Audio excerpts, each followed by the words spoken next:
দাদু, আমি বিড়ি বাঁধি গো। পাগলি ওই আগের মতোই আছে। দিতে হবে। আমি কোথায় পাবো? রকি খাওয়াবে। তোকেই খাওয়াতে হবে। আর আগে বেতনটা তো পেতে দে। হবে না, তুই খাওয়াবে। আচ্ছা ঠিক।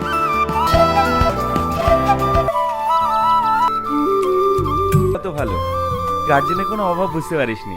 তা ঠিক বলেছিস। প্রিয় ভোলা, দিন কেটে যায়, কতনে খরচ করিস, নিজের খেয়াল রাখিস। আর কে? ছাগলের বাচ্চার কথা বলছি। আর কদিন জ্বালাবি আমাকে?